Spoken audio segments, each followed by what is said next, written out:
कि कहीं कोई धांधली नहीं हुई। सरकार ने बहुत अच्छा काम किया है। 21 बच्चों की जान गई, आत्महत्या उन्होंने की। आपको शर्म नहीं आती इस सरकार को कि जिस मंत्री के तहत पे 21 बच्चों ने अपनी जान गंवा दी, आत्महत्या की, जब उसने अपने मंत्री पद से इस्तीफा दिया, कल जब वो सदन में आए आपने उनको ऐसा माला पहनाया ताकि जैसे वो पाकिस्तान से जंग लड़के आए हैं। शिक्षा को कैसे सुधारा जाए, पेपर माफिया को कैसे खत्म किया जाए, पेपर सेटर के माफिया को कैसे खत्म किया जाए, पेपर सॉल्वर के माफिया को कैसे खत्म किया जाए, टेस्टिंग सेंटर के माफिया को कैसे खत्म किया जाए, प्रिंटिंग प्रेस के माफिया को कैसे खत्म किया जाए, कोचिंग सेंटर के माफिया को कैसे खत्म किया जाए, सिलेबस कैसे स्कूल के सिलेबस के साथ मिले, आउट ऑफ सिलेबस परीक्षा के पेपर ना आए, सीबीएसई के ओएमआर में धांधली न हो। इन सब चीजों पर व्यापक चर्चा करने के बजाय प्रधानमंत्री मोदी जी कहते हैं इंस्टाग्राम पर और ध्यान दो, इंस्टाग्राम पर और ध्यान दो। हमने देखा आपने किस प्रकार से पैलेट गन का इस्तेमाल किया, हमने देखा किस प्रकार से आपने इलेक्ट्रिक बेटन का इस्तेमाल किया, हमने वो भी नजारा भी देखा कि किस प्रकार से एक पुलिस कर्मचारी ने एक लड़की के गाल पर थप्पड़ मारा। वो एसीपी भी, वो एसीपी का नाम भी हमें याद है, उस पुलिस कांस्टेबल का चेहरा भी याद है जिसने अपने डंडे के साथ एक लड़की के प्राइवेट पार्ट पे उसने आक्रमण किया।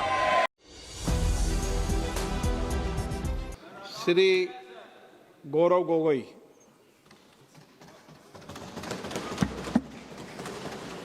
धन्यवाद अध्यक्ष महोदय।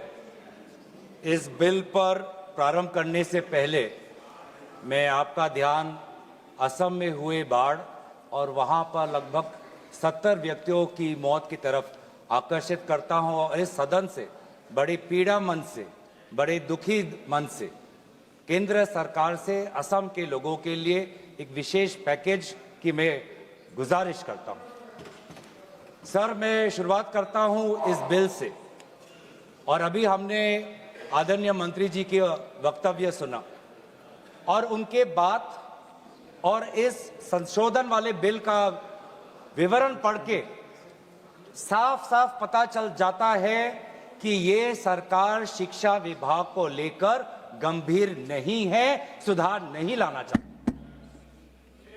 ये सिर्फ एक दिखावा का बिल है, क्योंकि ये बिल एक संशोधन बिल है। आज से 2 साल पहले ये बिल लाया गया था, public examinations prevention of unfair act 2024। उस समय में भी एक यूजीसी, एक ये नीट के 2024 के परीक्षा को लेकर पूरे देश भर में लोगों के मन में व्यापक चिंता थी। उस समय में भी इसी तरह आज जैसे मंत्री जी कह रहे हैं, सरकार ने इस बिल का इंट्रोडक्शन करते हुए ये कहा कि ये बहुत ही एक ऐतिहासिक कदम है, एक बहुत बड़ा कदम है, और इससे शिक्षा विभाग सुधरेगा और इससे परीक्षा में जो पेपर लीक होते हैं अब नहीं होगा, अब किसी का साहस नहीं होगा। ऐसे कड़े दंड उस समय सरकार ने कहा कि 2024 के बिल में वो लाए हैं। तो जो 2024 के नीट यूजी पेपर लीक पे जो तहकीकात हुई, जो इन्वेस्टिगेशन हुआ, मैं पढ़ना चाहता हूं उसकी स्थिति आज क्या है, ताकि पता तो चले कि यह सरकार 2 साल पहले जो नीट परीक्षा को लेकर जो व्यापक भ्रष्टाचारी हुई उसको लेकर यह सरकार कितनी गंभीर है। बहुत दुख के साथ मैं कहना चाहता हूं कि एक अखबार में आर्टिकल आया 2026 में कि जो 45 व्यक्ति थे जो चार्जशीट हुए थे नीट यूजी 2024 पेपर लीक के मामले में, 45 में से 44 को बेल मिल चुका है। ये है इनकी गंभीरता, ये है इनके छात्रों के प्रति इनकी संवेदना।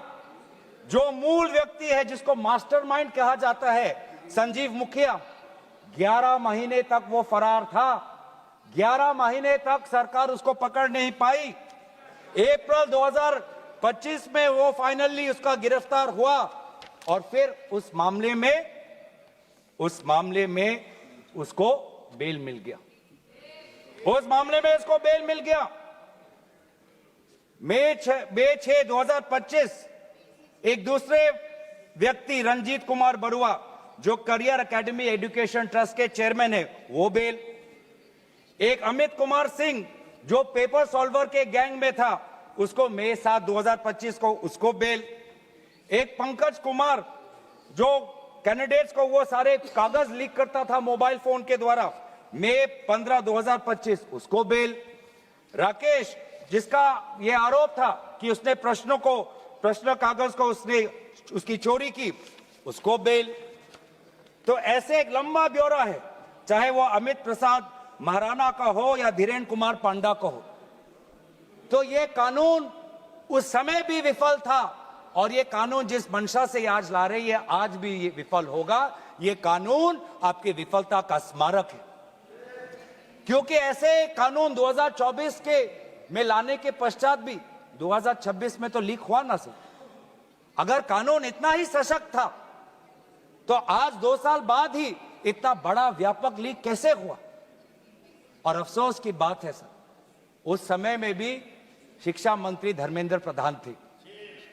और जब 2024 का जब पेपर लीक का मामला जब पूरे देश भर में आया, तो आपको पता है धर्मेंद्र प्रधान जी ने उस समय क्या कहा? उन्होंने कहा, कहां हुआ पेपर लीक? नहीं हुआ पेपर लीक। और आज भी पहले 2.5 महीने तक तो उनका रवैया यही था कि कहीं कोई धांधली नहीं हुई, सरकार ने बहुत अच्छा काम किया है। 21 बच्चों की जान गई, आत्महत्या उन्होंने की। आपको शर्म नहीं आती इस सरकार को कि जिस मंत्री के तहत में 21 बच्चों ने अपनी जान गंवा दी, आत्महत्या की, जब उसने अपने मंत्री पद से इस्तीफा दिया, कल जब वो सदन में आए, आपने उनको ऐसा माला पहनाया ताकि जैसे वो पाकिस्तान से जंग लड़के आए हैं, ऐसा माला पहनाया, ऐसा उनका वजूद उनको बढ़ा किया मानो कि वो पाकिस्तान से जाकर सीमा पे जाकर जंग लड़के आए हैं। ये है उनकी सच्चाई। दुख लगता है सर। आज ये बात प्रधानमंत्री आते हैं इंस्टाग्राम के रील पर,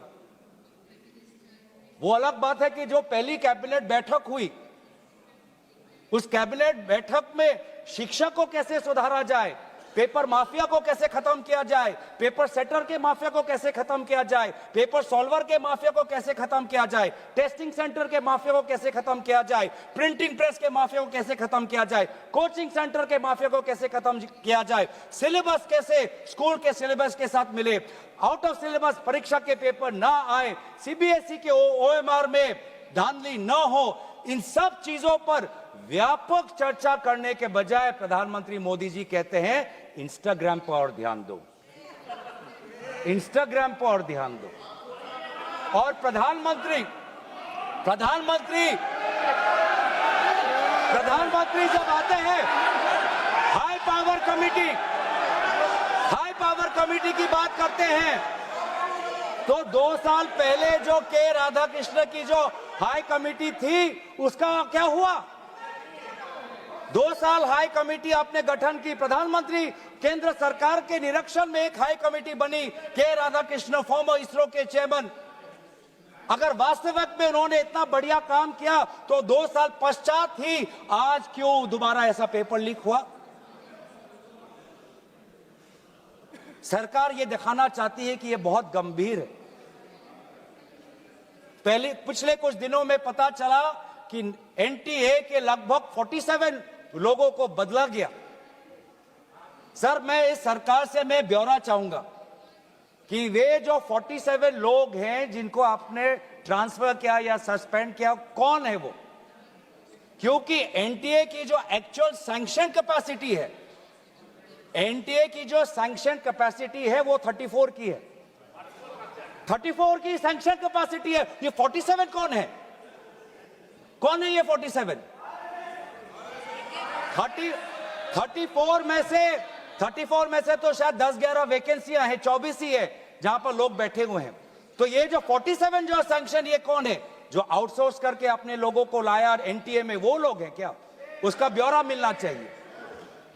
हम जानना चाहते हैं, आपने एनटीए के डीजी को बदला और एनटीए के चेयरमैन को रखा, ऐसा क्यों? ऐसा क्यों? आपको एनटीए के डीजी पर विश्वास नहीं, आपने मान लिया कि शिक्षा मंत्री धर्मेंद्र प्रधान जी का इस्तीफा होना चाहिए, आपने ये भी मान लिया, तो आपको एनटीए के चेयरमैन पे इतना विश्वास क्यों, ये हम जानना चाहते हैं। सुनाई दे रहा होगा सर, एक विशेष संगठन के साथ जुड़े हुए हैं, उसका ब्यौरा देख लीजिए, एनटीए के चेयरमैन का ब्यौरा देख लीजिए। इससे पहले वह मध्य प्रदेश के पब्लिक सर्विस चेयरमैन के वो कमीशन के चेयरमैन थे, और उस समय में भी धांधली हुई, उस समय भी धांधली हुई। उससे पहले वो छत्तीसगढ़ में भी पब्लिक सर्विस कमीशन में चेयरमैन थे, उस समय में भी धांधली हुई।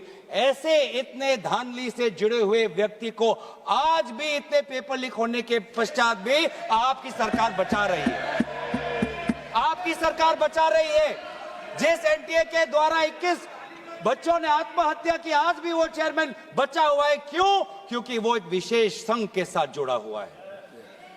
और यही दर्शाता है कि आप शिक्षा विभाग में आप सुधार नहीं चाहते, क्योंकि आरएसएस के लिए शिक्षा विभाग बहुत ही महत्वपूर्ण विभाग है, महत्वपूर्ण विभाग है। मैंने कोई असंसदीय बात नहीं की। आरएसएस के लिए शिक्षा विभाग बहुत महत्वपूर्ण विभाग है, और इसीलिए हम देखते हैं, चाहे यूनिवर्सिटीज के वाइस चांसलर्स के अपॉइंटमेंट में हो, कॉलेज के प्रिंसिपल के अपॉइंटमेंट में हो, जब फैकल्टी की बदली होती है उसमें हो, चाहे आउटसोर्सिंग में हो, हर चीज में हम देखते हैं कि जो जिन यूनिवर्सिटी की कल्पना पंडित नेहरू ने एक साइंटिफिक टेम्पर के द्वारा उन यूनिवर्सिटीज के एक सपना देखा था, आज उन्हीं यूनिवर्सिटीज में क्वालिटी पर ध्यान नहीं दिया जा रहा। आप शिक्षा के माध्यम से इस पीढ़ी को आने वाले चुनौतियों के लिए तैयार नहीं कर रहे। आप शिक्षा के माध्यम से इस पीढ़ी के लोगों को आने वाले समय में आपके दल के सदस्य बने, आपको वोट दे, उसके लिए आप एक माहौल बना रहे हो। यह है आपके लिए शिक्षा का उद्देश्य, यह है शिक्षा का उद्देश्य। और हमने देखा कि वे जो संस्थाएं, चाहे वो आईआईटी हो, चाहे जेएनयू हो, चाहे डीयू हो, देश भर से माता पिता अपने बच्चों को बोल रहे कि जाओ दिल्ली जाओ, अगर दिल्ली नहीं जा सकते तो बॉम्बे जाओ, बिहार में जाओ, लेकिन धरना प्रदर्शन करो। आज शिक्षा की बात है, आपको अपना भविष्य आपको बचाना है। मैं नहीं जा सकता, पर मेरी आशीर्वाद तुम्हारे साथ है। एक मां ने एक आशीर्वाद के साथ अपने बेटी को भेजा, एक बाप ने अपने बेटे के पीठ पे थपथपाकर उसको जंतर मंतर पे भेजा, और डीयू, आईआईटी, जेएनयू कहती है आप मत जाओ। छात्रों को कहती है अगर आप जाओगे तो आपके करियर पर प्रभाव बन सकता है। यह है शिक्षा की संस्थाएं। ऐसे हम आने वाले चुनौतियों के लिए हम भारत का निर्माण करेंगे, अपने युवाओं को हम उनको ताकत देंगे। इसीलिए अगर एक बात इस पूरे घटनाक्रम से निकलती है वो ये है कि आज शिक्षा में ये इस बिल से, जिसमें आपने पेनल्टीज बढ़ा दिए, पनिशमेंट बढ़ा दिए, इससे हमारा शिक्षा विभाग नहीं सुधरेगा। राहुल गांधी जी बार बार कहा कि धर्मेंद्र प्रधान जी सिर्फ एक मुखौटा है आपके शिक्षा विभाग का, आपकी शिक्षा के प्रति जो उनका आपकी जो नीति है वो सिर्फ एक उसका एक चिन्ह है, एक सिंबल है। उनके हटने से भी शिक्षा में सुधार आएगा। आज भी ना बच्चों को विश्वास आता है इस बात पर, ना हमें इस बात पर विश्वास है। लेकिन इसके पश्चात भी आज शिक्षा पर बातचीत हो रही है, आज शिक्षा को लेकर धरना हो रहा है, आज शिक्षा को लेकर जंतर मंतर में हजारों की तादाद पर लोग इकट्ठित हुए हैं। आज शिक्षा के विषय पर सारे दल संगठन सब ने अपने अपने प्रदेशों में, चाहे महाराष्ट्र में हो, चाहे यूपी में हो, चाहे बिहार में हो, चाहे पश्चिम बंगाल में हो, चाहे या असम में हो, सब जगह विभिन्न राजनीतिक दल संगठन और इन दल संगठन से अलग सारे युवा सड़क पे आ गए। सब ने अपने शिक्षा की मांग की। और क्यों मांग की?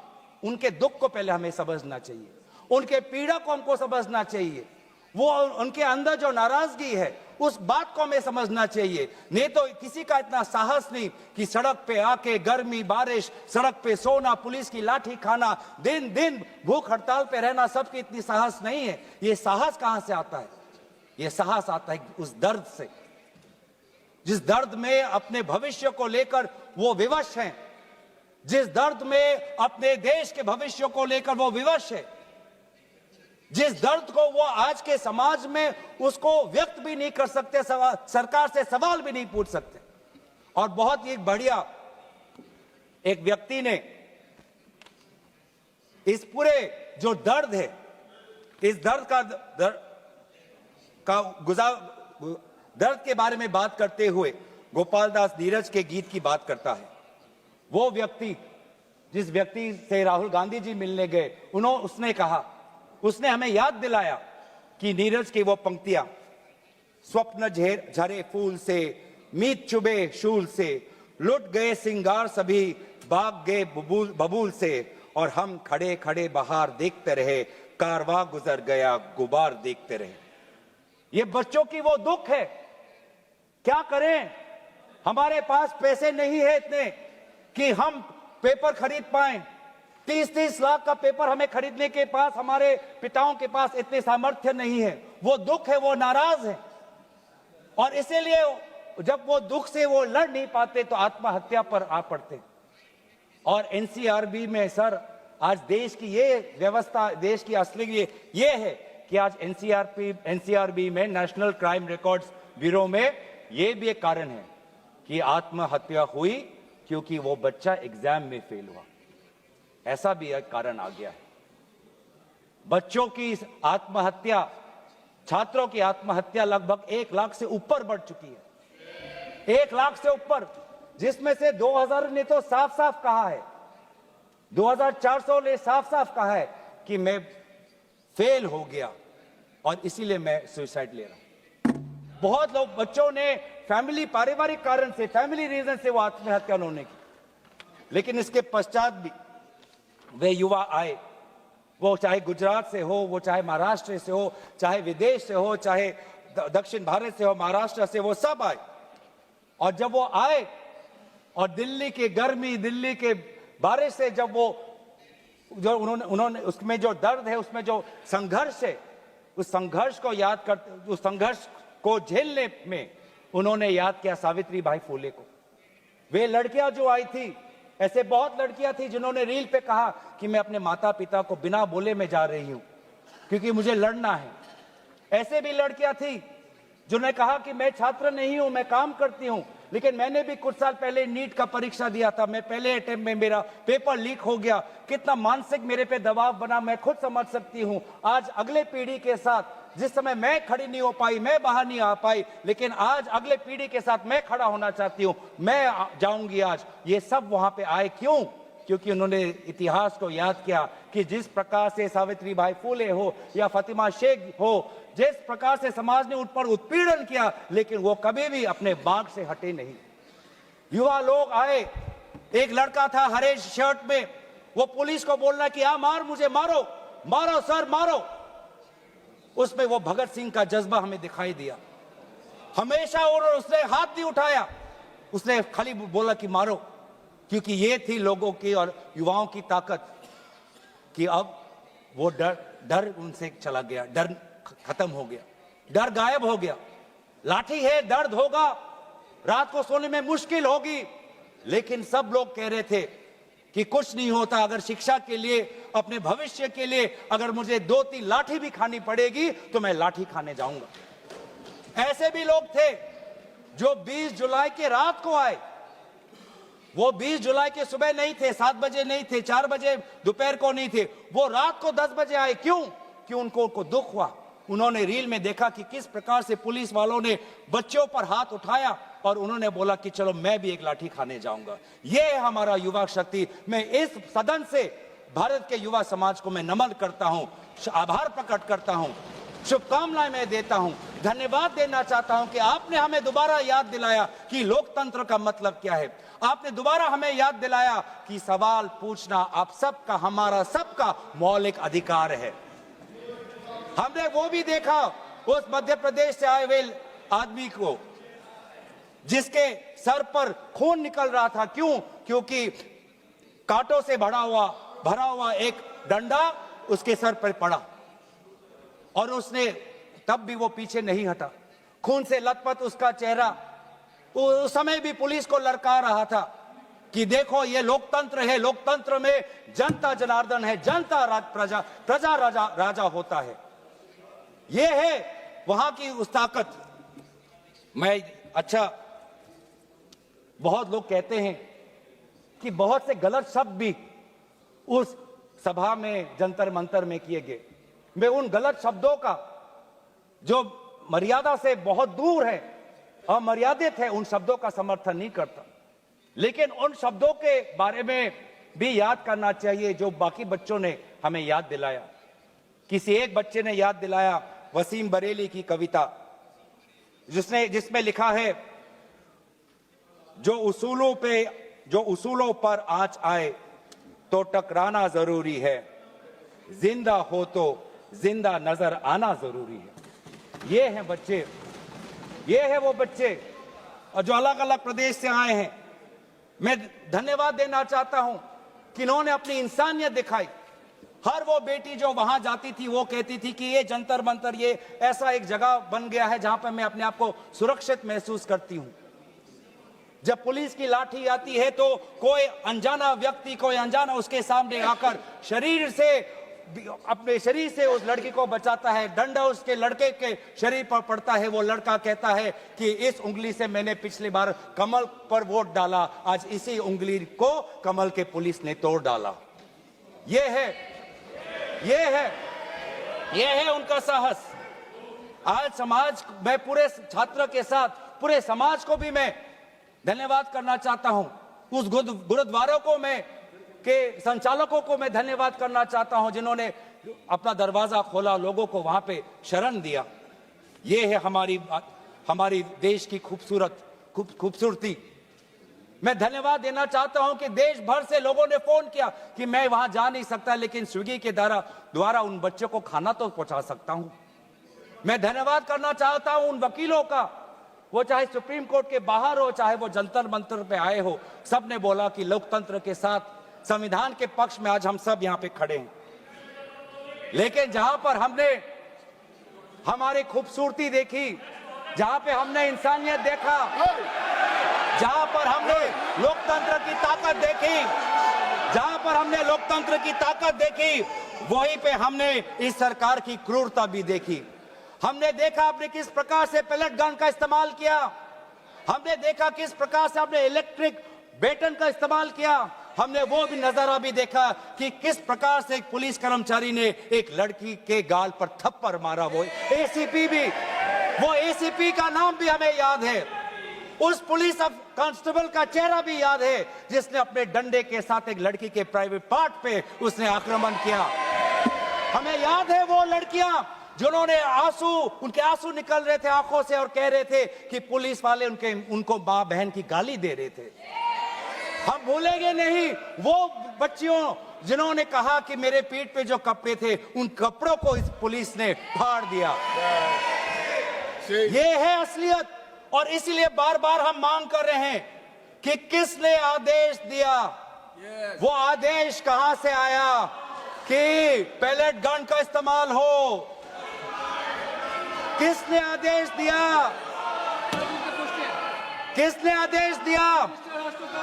कि आंसू गैस का इस्तेमाल हो, किसने आदेश दिया कि लाठी पैरों पे नहीं लाठी सर पे पड़नी चाहिए, किसने वो आदेश दिया। और इसीलिए बार बार राहुल गांधी जी ने भी चिट्ठी लिखी है, और आज भी हम देखते हैं कि अब सारी हम बातें कर रहे हैं। आज इस सदन में, इस सत्र में इस विषय पर भाग इसलिए लेना चाहते हैं क्योंकि हम सरकार से जवाब चाहते हैं, और विशेष रूप से गृह मंत्री से जवाब चाहते हैं।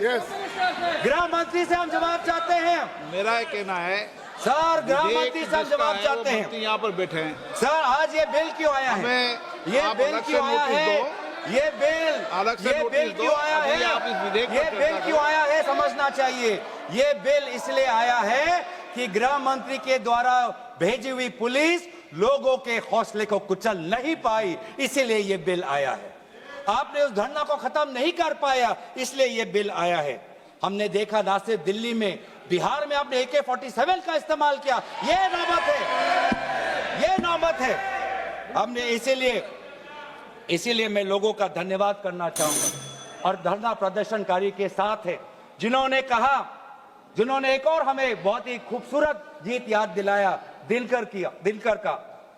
अब जो सिर पर आ पड़े नहीं डरना है, जन्म में है तो 2 बार नहीं मरना है। ये जो लोगों ने आज जो संदेश दिया है लोकतंत्र में, दोबारा उन्होंने आज हमारे ऊर्जा जो दी है, इसके लिए सारे विपक्षी दल, हम भारत के युवा समाज के साथ है, छात्र समाज के साथ है, वे सारे जिन्होंने संघर्ष किया उनके साथ है। और आज भी अब चाहते हैं कि गृह मंत्री आए और सदन के अंदर बोले कि क्यों आपने पुलिस के द्वारा बच्चों पर ये दुर्व्यवहार किया, बच्चों के पर आपने आक्रमण किया और बच्चों के साथ आज उनके आंसू निकलते हमने देखने पड़े। इन सभी बातों के साथ मैं अपने वाणी को विराम देता हूं। धन्यवाद।